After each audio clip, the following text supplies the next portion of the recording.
Ар бир кыз эне болуп, бала жетине балкып, жашоонун жаргалчылыгын көрсөм дейт. Бирок акыркы учурда көпчүлүк кыздар турмушка чыккандан кийин балалуу боло албай келишет. Мунун себеби эмнеде? Дал ушул чыйырдын бүгүнкү көрсөтүүсүн биз кеңеш иретинде балалуу боло албай жүргөн айымдарга арнамакчыбыз. Саламатсыздарбы? Алгач дал ушул бүгүнкү биздин көрсөтүүгө карата даярдалган кыскача сюжетти көрөлү. Андан соң алдыдагы конокторубузду чакырып, маекти баштайбыз.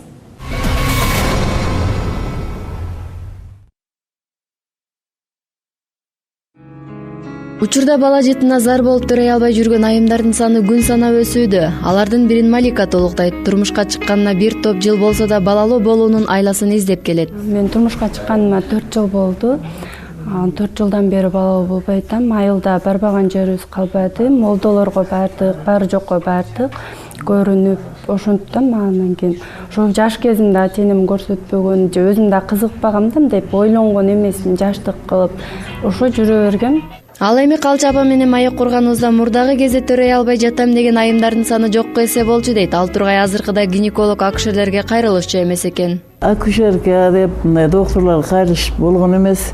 Бизге бул кары картаңдарга гана мамачы деп гана төрөр алдында бир улгайган аялдарды алып келип гана төрөтүп күндейин кесирип коюшкан. Мен өзүм ошо немеде аялдарды көбүнчө колумда төрөттүм. 60 эсептесем 63 баланын уул кыздын кенегенеси болупмун эсептесем. Гүлзина Тойболотовна 30 жылдан бери гинеколог, психолог катары көбүнесе жаш айымдар менен иш алып баргандыктан кеңеш алуу үчүн кайрылгандар көп. Биз буга иш үстүндө күбө болдук. Мен сизден кеңеш алайын дегем.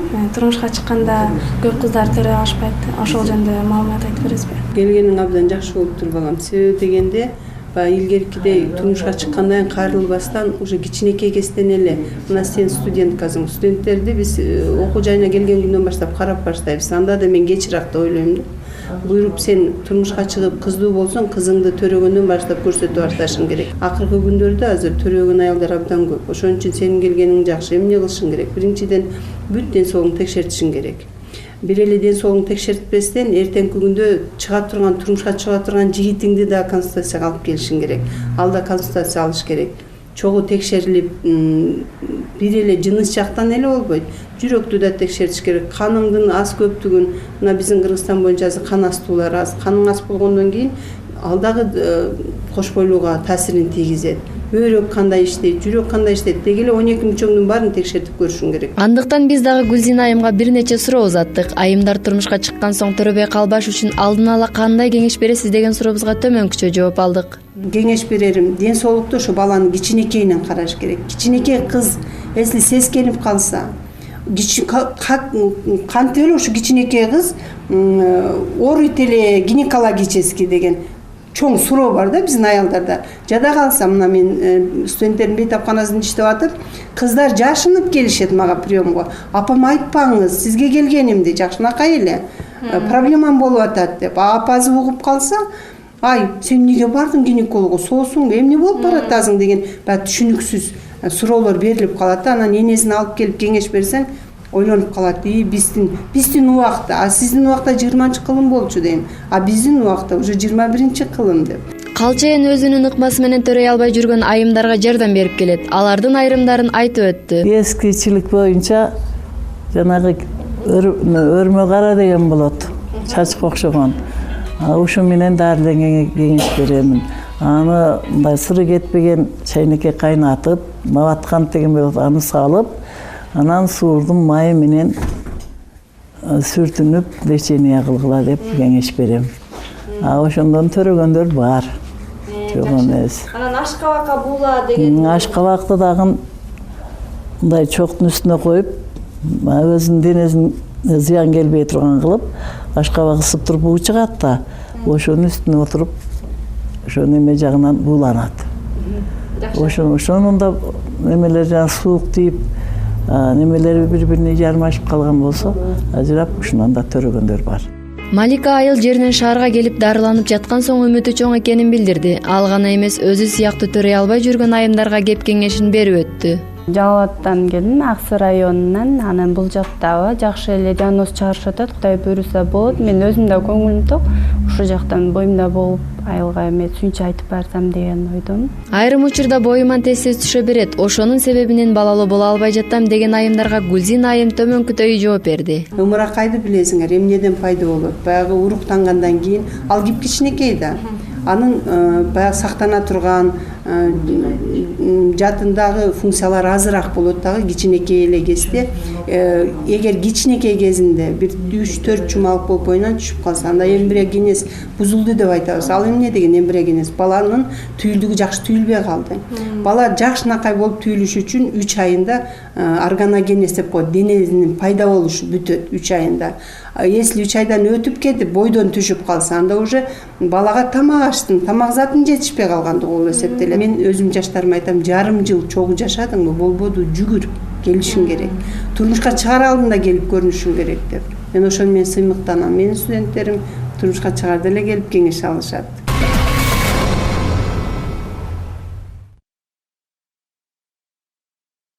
Жогорудагы каарманыбыз көп жылдан бери балалуу боло албай келем десе, ал эми дал ошол сыяктуу эле көп жыл бою балалуу боло албай айласын издеп жүрүп, акыры балалуу болдум. Мен дагы көптөгөн аялдарга өзүмдүн кеңешимди айтсам деп келген каарманыбыз Элмира Юлдашеваны студиябызга чакыралы.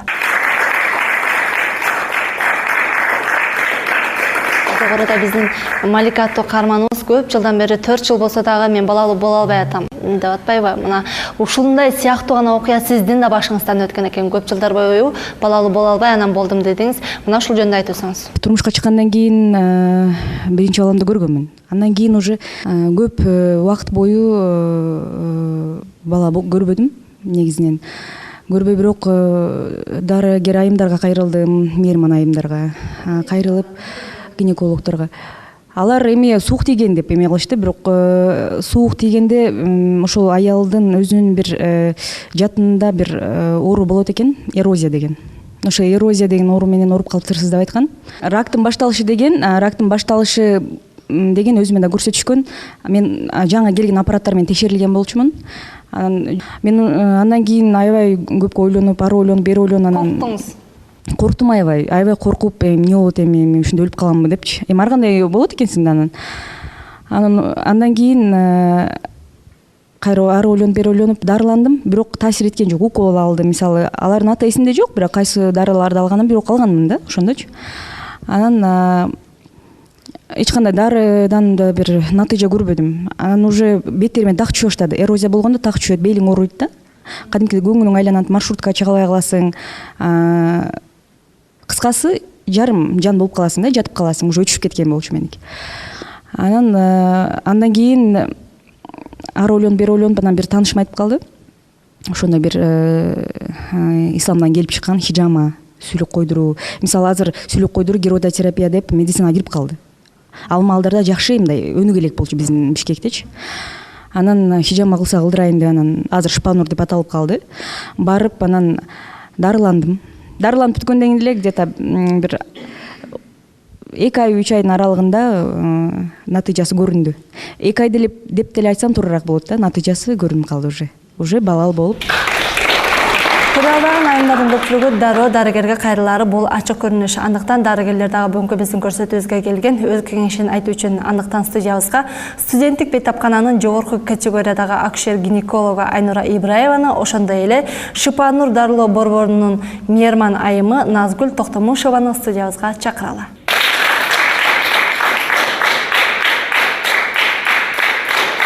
Биз коомчулуктан гана угуп билгенибизге караганда төрөй албай жүрөм деген айымдарды биз көбүрөөк кездештирип калдык. Бирок бизге караганда сиздерге көбүрөөк кайрылса керек. Көп эле кайрылып атышат ошо төрөй албай жүргөн айымдар. Бизде мындай айымдар көп эле кездешет. Жана алар убагында обследование өтүп, убагында лечение алып, булардын ичинен төрөгөн аялдар бар. Төрөгөндөр аябай разычылыктарын разы, себеби алар деген эне деген энелик мээримди өзүлөрүнө эне аял болуп төрөлгөндөн кийин ар бир аял эне болуш керек да. Бул деген эне деген чоң бакыт да. Кайрылгандардын көпчүлүгү жаштар болсо керек. Студенттик бейтапканада иштеген соң. Жаштар деген аябай информациясы начар болгондуктан көбүнчө кеч кайрылгандар болот. Кеч кайрылгандарга деген азыр бизде деген урук салып оплодотворение кылган убактар да бар. ЭКО деп коет. Азыр современный век болгондуктан ошондой ЭКО кылып, Кыргызстанда да ошо ЭКО кылып төрөлгөн балдар бар да. Ага деген сперманы яйцеклетка менен бир пробиркага өстүрөт. Өсүп чыккандан кийин аялдын жатынына аны 2ден жуп кылып салат да, же 2-ни же 3-тү салат. Ошондон алар если аялдын организмин готовить этип туруп салат, анан ошентип төрөлгөн балдар бар азыр бизде Кыргызстандачы. Бул дагы биздин Кыргызстандын жакшы жетишкендиги да. Турай албагандын көбүнчө себептери эмне болот эже? Ушул жөнүндө айтып өтсөңүз. Эң биринчи фактор деген психоэмоциональный фактор деп коет да. Психоэмоциональный фактор деп кыздар жаш кезинен эле турмушка чыккандан кийин уже ойлоно башташат да. Мисалы үчүн бесплодие деп атпайбызбы? Тукумсуздук. Тукумсуздук экиге бөлүнөт да. Эркектерден да болот, аялдардан да болот. Анан биринчи тукумсуздук деп коет, анан экинчи, биринчи тукумсуздук деген ошо турмушка чыккандан кийин бир жылдын ичинде бойго болбосо, это биринчи тукумсуздук деп аталат да. Ал эми экинчи тукумсуздук деп аял боюна болуп, төрөп, андан кийин төрөй албай алган аял экинчи тукумсуздук. Или аял боюна кош бойлуу болуп, түшүп калып, андан кийин бойго болбосо, бул экинчи тукумсуздук болот. Мунун причиналары көп. Ошо биринчиси болуп психоэмоциональный фактор, экинчиси суук тийгенден да. Суук тийгенден мен ар бирин мындай токтолуп кетейин. Психоэмоциональный фактор да деген мындай да, коркуу сезим пайда болот да аялдачы. Бул деген өзүн ар бир этек кир келген сайын өзүн аңдып, эмне үчүн менин боюма болбойт атат, эмне үчүн мындай болот атат. Психологиялык жактан өзү эле ойлонуп эле. Өзү уже биздин башта ар бир нерселерде эме бар да, центр, ошол менен өзүн психический эмелерге, стресстерге алып келе берет да. Мында деген аял деген жана ар бир үй бүлө кичинекей мамлекет. Үйлөнөрдүн астында жигити дагы, келинчеги дагы обследование өткөнү жакшы да. Бул убакта обязательном порядке психологко кайрылышыңар керек да, жаштарчы. Андан кийин суукка ауругандар да. Андан кийинки факторлор, бир-эки факторун айтып кетейин. Воспалительный процесс, андан кийин гормональный фактор бар да. Гормональный фактор. Төртүнчүсү деген непроходимость трубаларды, түтүкчөлөрдүн жатын түтүкчөлөрү непроходимый болуп калат. Буларда кайсы ооруларда түтүкчөлөр? Туберкулез менен ооругандар, гонорея менен ооругандар жана хламидиоздор түтүкчөлөргө барат дагы, а жерге тяжестость появлять этип, андан урук түшпөй калат. Ушундай факторлор бар да, 4 фактор. Биздин билишибизге караганда ШПА Нур элдик дарылоо борбору болуп эсептелинет. Мына ошол жактан келип атасыздар. Сиздерге да кайрылгандар болобу төрөй албай? Төрөй албай кайрылгандар абдан көп азыркы учурда. Биринчиден ошо медицинадан лечение алып, анан жыйынтык бербей, көптөгөн лечениялар, дарыларды, уколдорду сайдырып, уже организм дары менен уколдон тажап калганда анан кайрылышат да бизге көпчүлүк учурдачы. Сиздерде мындай жакшы болуп кеткендер барбы? Анан сиздер кандай ыкма менен дарылайсыздар? Гирудотерапия менен дарылайбыз, анан чөп дарыларыбыз бар. Анан сүннөткө амал кылып, Кудайга ишенип, анан дарылайбыз да. Кан алдыруу десек болот, сүлүк кан алдыруу жолу менен. Ал адам немен ооруйт, кандай болот, билбейсиздер да. Андан дароо эле мисалы сиздин гинеколог катары сизде билим жок, Мен өзүм медикмин, жогорку билимим бар, биологмун, медицинага таянып лечение кылабыз биз деле. Келгенде кантип диагноз коесуздар да? Диагнозду өздөрү аял келгенде бизге уже медициналык жактардан текшерилип өтүп, лечение алып, уже жыйынтык болбой калганда уже ал аял өзүнүн диагнозун так билет да. Мен трубам непроходимый болуп атат, яйцеклеткалар өсүп чыкпай атат, гормональный нарушение болуп атат. Азыр аялдарда прогестерон, эстроген деген гормондор болот да. Ошолор бири өйдө, бири ылдый болуп, ар кандай болуп атат да, гормональный нарушение ошо өздөрү билет да. Биз эле мындай алдын ала жөнөтөбүз, лабораторияларга жөнөтүп, ошо кайсы гормон жетишпей жатат. Бизде дары дармексиз дарылоодо биздечи жалаң чөп дарылар менен, анан гирудотерапия менен дарылайбыз. Дарыларды ичкенде бир органга жакшы болсо экинчисине зыян деп айтылат. Сиздердики да антип кан алдыруу, анан ар кандай чөптөрдү берүү менен бир жагына жакшы болсо экинчи жагына терс таасирин тийгизип койбойбу? Жок, бизде ошо адам кээде аялдар келет, даже капельница ала албай калдым депчи. Биз биринчи адам келгенде организмин тазалайбыз. Спорт тазалоо деген бизде процесс бар, 11 күндүк. Бардыгы дарыдан, шлактан, жанагы токсиндердин бардыгын чыгара турган диетаны карматабыз. Андан соң анан дары-дармек өзүбүздүн чөп дарылар менен дарылайбыз. Организмде шлактын баары чыгып кеткенден кийин чөп дарылар жакшы таасир берет да. Учурда жаш келиндерибиздин баары эле төрөгөндөн катышып кесирип аркылуу төрөп жатышпайбы? Ошонун жылдар өтүп кийин зыянчылыгы тийбейби? Жылдар өтүп зыянчылыгы тийиши мүмкүн, потому что себеби матканы жарып турандан алат да баланы. Ал жерде ошо кээ бир аялдар экинчи жолу төрөй албай калышы да мүмкүн да.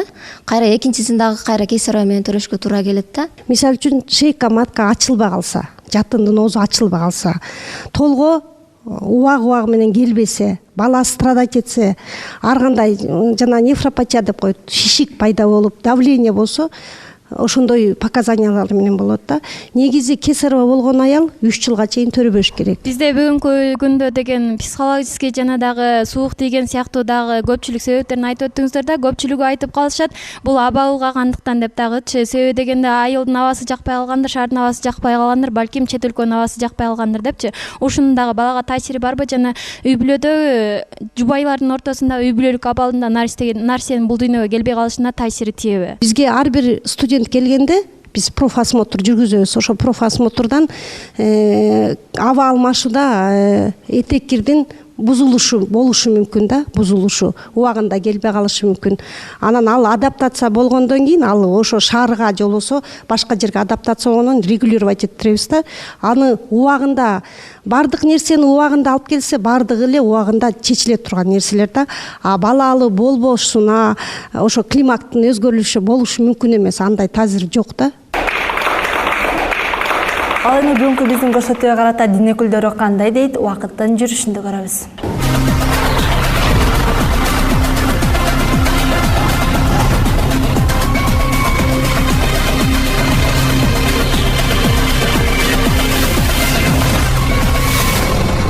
Бүгүнкү биздин көрсөтүүбүзгө карата дин өкүлдөрүн чакырып кеңешибизди сурамакчыбыз. Ал үчүн дин өкүлү Күләш Молдобаеваны, ошондой эле бүткүл дүйнөлүк жаштар ассамблеясынын жетим балдар боюнча менеджменти Гүлзада Абдрахимованы чакыралы.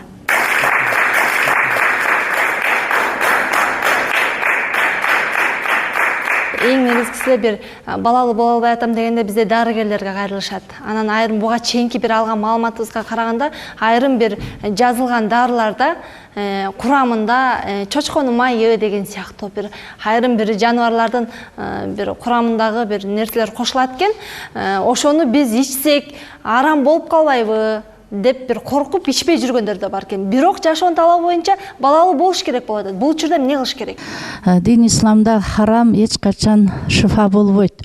Кээде бирөөлөр харамды халал десе, аракты халал десе, чочконун этин халал десе, алар динден чыккандар болот. Пайгамбар саллаллаху алейхи вассалам айтып кеткен, никелешкенден кийин бала кыздын отурган бөлмөсүнө киргенде ассаламу алейкум ва рахматуллахи ва баракатух деп кирип, ага кыз болсо ва алейкум ассалам ва рахматуллахи ва баракатух деп жылмайып, бири-бирин тосуп алып, андан кийин бала жаш келинчегинин жанына барып, анын бетинен сылап, анын чачынан сылап, эркелетип, жакшы көрүп, анан экөө ошо жерден түзөлө бири-бири менен катышты баштабай, экөө 2 рекет нафил намаз окуса шүкүр, Аллаха чек шүкүрлөр депчи. Ошондо Алла Тағалам аларга жакшы перзент берет. Эми айта кете турган нерсе, азыркы учурда биз өнүккөн доордо жашап жатабыз. Азыр бардык нерсе жетишкен десек болот. Медицина деле жетишкен. Ошондуктан бизде арам нерселер кошулбаган деле дарылар ойлонуп чыккандар бар. Анткени Аллах Таала Куранда эмне деп жатат? Рызык берүүчү да менмин, балдарыңарды берүүчү да менмин дейт да. Демек биздин тукумубузду улоочу дагы Аллах Таала, рызык берүүчү дагы. Ошондуктан эгерде бизде суроо пайда боло турган болсо, биз кийинен жооп бере алабыз. Арам аралашпаган дарылар же болбосо медициналык жолдор бар. Буга чейинки да мен өзүмдүн ушул жашоодо бир кезиктирдим 2-3 айымды. Бизден дарыгерлер айтышкан экен, сен намаз окуган кыз дароо билинет, анан барганда эле сен намаз окуйт экенсиң, ооба канча болду мен кичинекейимден бери. Демек сен ошол кезде эле сен дарат ала берип сага суук тийип калган деген бир жыйынтыкты чыгарыштыр да, балалуу боло албайсың деген жыйынтыкты чыгарып, мына ошонун негизинде ошол эле үй бүлөдөгү апасы балким намаз окубайт да, ушул намазыңдын айынан сенин ушинтип мына балалуу боло албай атасың деген бир каршылаш пикирлер да болгон экен. Дарат балалуу болууга тоскоолдук кылабы? Аллахтан ал дарат эч качан тоскоолдук болбойт. Дарат тазалыктын белгиси. Түшүнүктүү биз кеңейтишибиз керек. Дарат менен баласыз болбой калат же дарат баласыз болууга себеп болот деген нерсе түшүнүк. Бул таптакыр бизге туура келбеген нерсе. Эмнеге? Анткени Аллах Таала бизге тазалыкты буйруп жатат. Аллах Таала таза жана тазаларды жакшы көрөт. Эми бул дарат тазалыктын намазын ачыкчы дарат. Ошо даратыбыз менен биз мындайча айтканда балким кээ бир себептерден улам фикый маселелерде мисалы үчүн аял киши кандай дарат алыш керек эми да. Даратта дегенде өзүңүз айткандай эле мисалы муздак сууга же бир нерсеге ал адамдын өзүнөн болсо керек деп ойлойм. Жылуу сууга эле ооба, сиз айткандай жылуу сууга дарат алынат.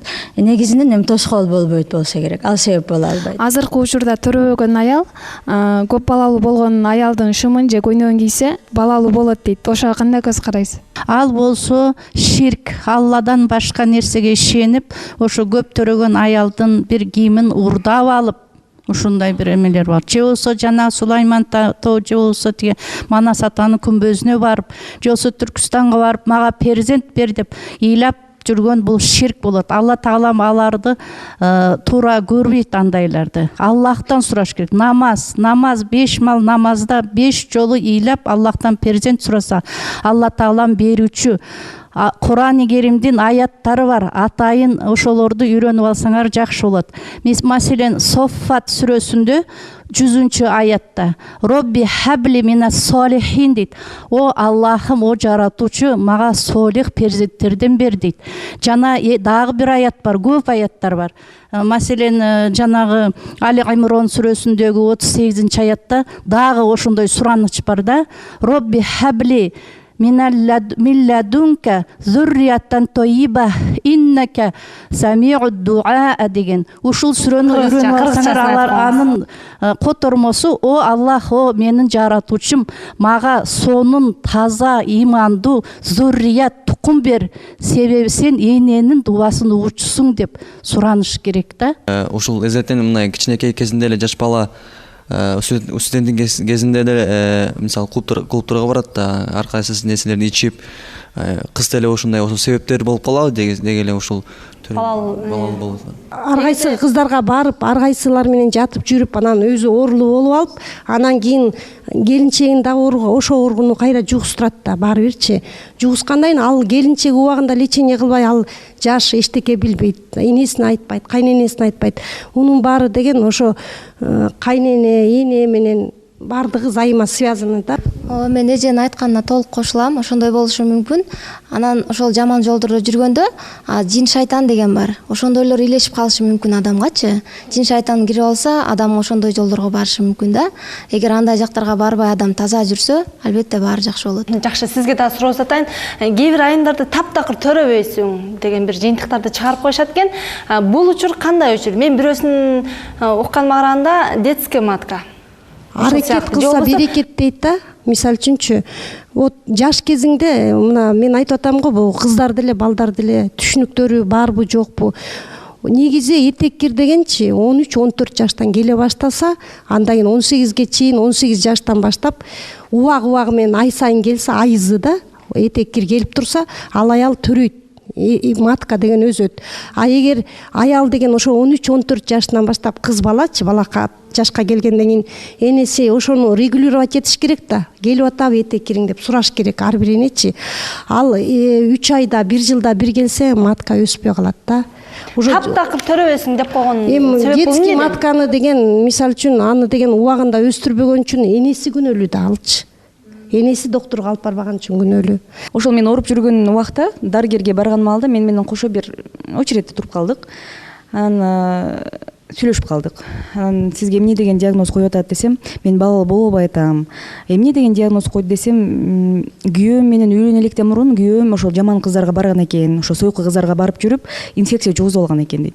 Инфекция жугузуп алып, анан мага үйлөнгөндөн кийин агынсы мага жугуп, бала болбой жатамын. Кандай гана дарыларды колдонбойн, эч таасир болбой атат деп ошондой ыйламсырап айткан эсимде бар да азырчы. Өкүнүчтүү нерсе. Сизге сурабыз аталы, сиздерге кайрылган айымдардын канча пайызы жакшы болуп бир кубанч менен кетет жана сиздер жардам бере албай калган учурларда болобу? Төрөп, балдары менен келип, бизге ыраазычылыгын билдирип кеткен учурлар дагы бар. Кандай учурда жардам бере албай каласыздар? Эми өтүшүп кетсе, мисалы детская матка деп атпайбы? Ал мисалы жашы 20дан ашып, 28 балким 30га келип калды, уже кеч болуп калды да. Ошондой учурларда биз жардам бере албай калабыз да. Эми боюмда жакшы эле өсүп баратып, эмеде жанагындай не десем, жок ошо түшүп калып атат.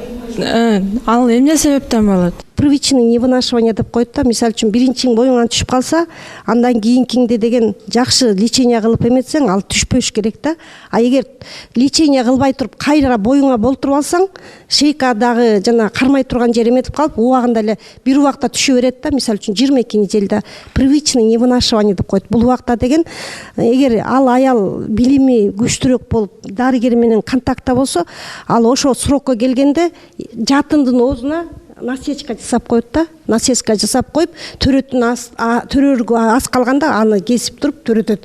Кийинки суроолорду. Саламатсыздарбы? Сиздер айтып жатасыздар, билими жетишпегендиктен деп. Ал билимди кимдер бериш керек? Ата-эне бериш керек. Биринчиденчи ата-эне бериш керек.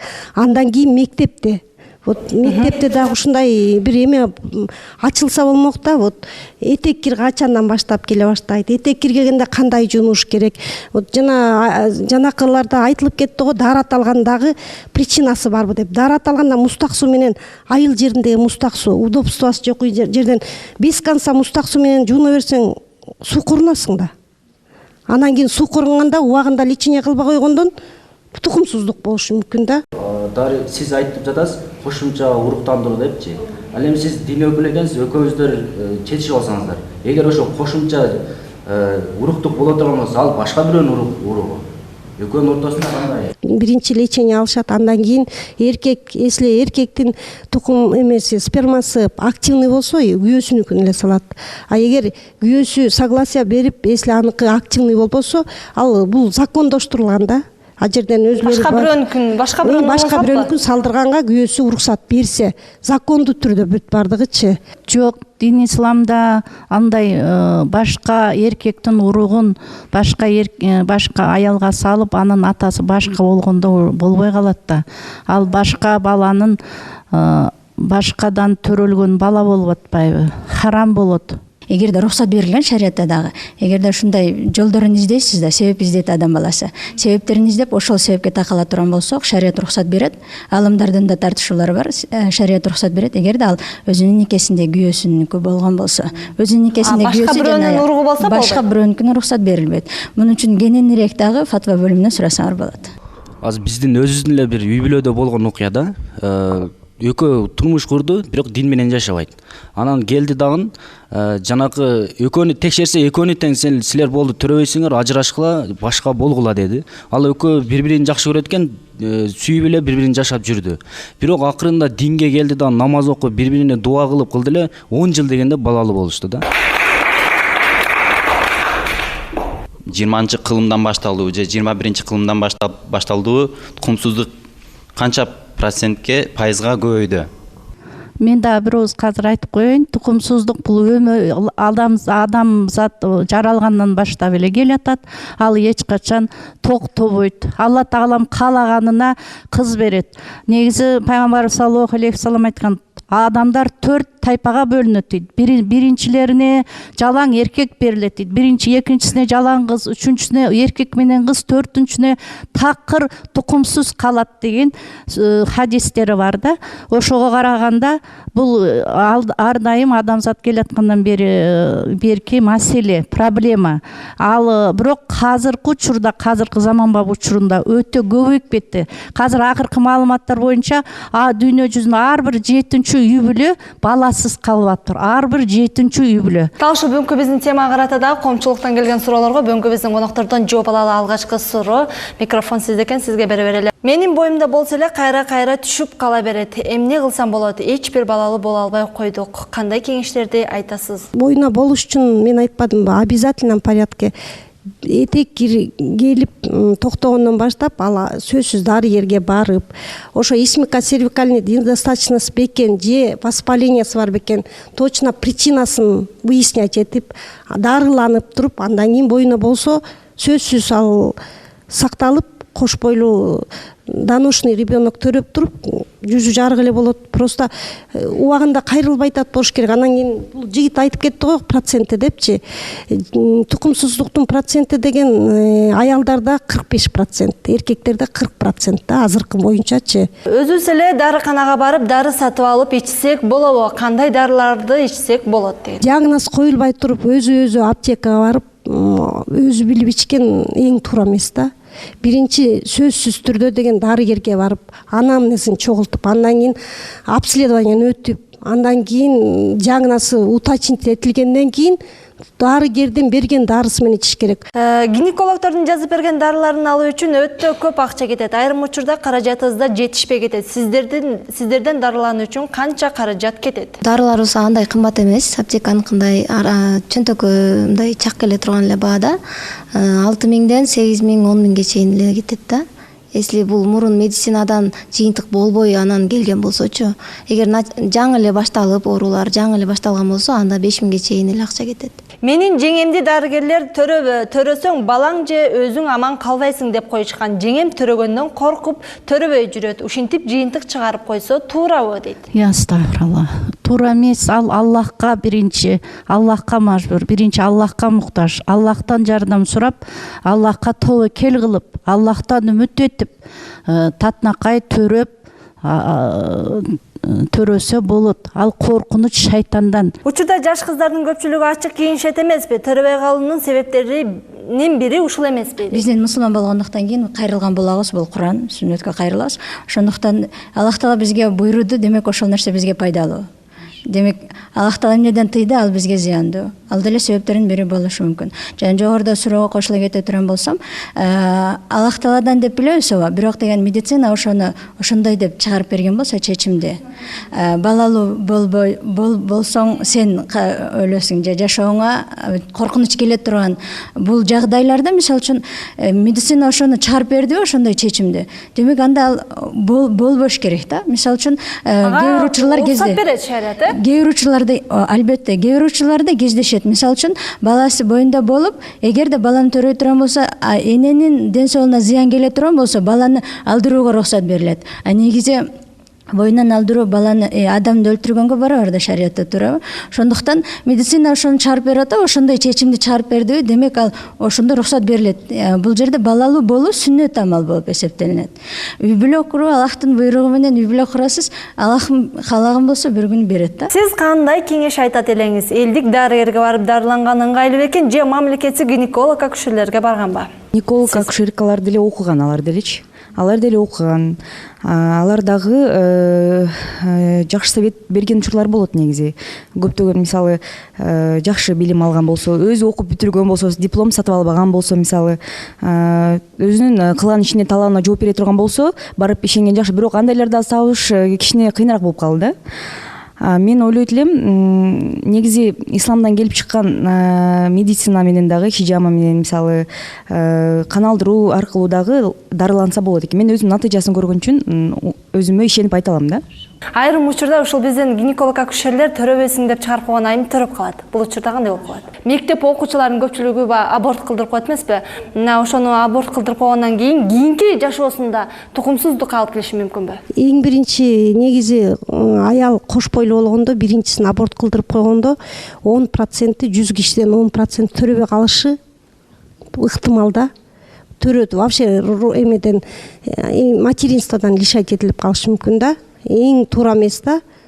Айнур эже, бүгүнкү күндө деген түйүлдүк деген наристе деген ички карынга катып неметип калбастан, жайгашып калбастан турбанын өзүнө жайгашып калып, учурда натыйжасында түйүлдүк өскөн сайын 2-3 айдан кийин ошол турба жарылып, адам өзү каза болгонго дуушар болуп жатат да, каза болуп калган. Бул учурга кандай себептерде кандай кам көрүүлөр болуп жатат? Мен жана айтып кетпедимби, трубный бесплодие депчи, трубный бесплодие. Трубный бесплодие жана мен мурункуда айткандай гонорея, туберкулез менен ооруган адамдар. Туберкулез, гонорея, хламидис 3 инфекцияны убагында лечение кылып, анан труба проходимый болуп келатып, ошол жерден түтүкчөлөр мындай бляшкалар образовать этип, кире албай калып, ошо трубада калып калат. Түйүлдүк трубада калып калганда, а жерде благоприятный среда жок, өсө турган, чоюлчак эмес. Маткадай чоюла албайт ал трубачы. Ошондо внематочный болот да. Аны деген азыр век, компьютерный век, аны деген УЗИ менен сразу билип эле трубаны азыр мурмун кесип салчу. Азыр деген трубаны органа сохраняющий хирургия деп коет. Трубаны ачат дагы, эмени соруп алат. Внематочный беременность сордуртуп алат дагы, труба калып калган убактар бар да. Көрсөтүүнү жыйынтыктап өтүңүздөр. Мен жаштарга кайрылат элем да, жаштар биздин келечегибиз да, Кыргызстанды өстүрө турган, өнүк тура турган силерсиңер, көбөйтө турган да силерсиңер. Эртерээк өзүңөрдүн ден соолугуңарды кам көрүшүңөр керек да. Тамеки зыян, алкоголь зыян, наркотиктер, ушуларды тарткан балдардан дагы тукумсуздук пайда болот. Жана мен айтпадым 45% деп. Адам таза жүрсө, сактанганды Кудайым сактайт дейт го, жаман жолдорго барбай, сүннөт Кудайдын жолунда намаз окуп, сүннөттөргө амал кылып, лечение кылса, баардыгы жакшы болот, баардыгы Кудайдан. Ошол никелешкенден кийин жыныстык катнашка барып, ошон менен намаз, орозо, зекет менен, садака менен жүргүлө, салават менен, зикир менен жүрсөңөр, Алла Таалам берешен сөзсүз силерге жанагы айткандай зуррияттан тойибаттарды сонун өзү тартуулап коет. Алла Таалам белектерди бергенде, сыйлыктарды бергенде жакшы көрөт. Учурдан пайдаланып, биринчи албетте Аллах Тааладан сурангыла, кийин себеп издегиле, медицинага деле кайрылабыз деген сөз. Жана каалоом Кыргызстанга негизи эле Аллахым бизге тынчтык берсин, жана өнүгүп өсүүнү насип кылган болсун, жаштарыбызды илимдүүлөрдөн кылган болсун, арамдарам көрсөтүп, арамдан алыс кылсын, адал көрсөтүп, адалдан адалга жакын кылган болсун. Негизи адамзатты ислам менен жашасак, анан баардык проблемалардын чечими чыгат да. Биз исламдан алыспыз, анан кийин ошончо башыбызга проблеманы үйүп алабыз да. Негизи ислам менен жашашты буйрат элем, ислам менен жашаганы. Бүгүнкү кыз эртеңки эне демекчи, андыктан бүгүнкү биздин көрсөтүүбүзгө келип, ар бир кеңешин айткан дарыгерлердин сөздөрүн эсиңиздерге тутуп, ден соолукта болуп, жана келечекте мээримдүү эне болуңуздар деген тилек менен бүгүнкү көрсөтүүнү аяктайбыз. Саламатта калыңыздар. Биздин чыйыр сиздин багыт.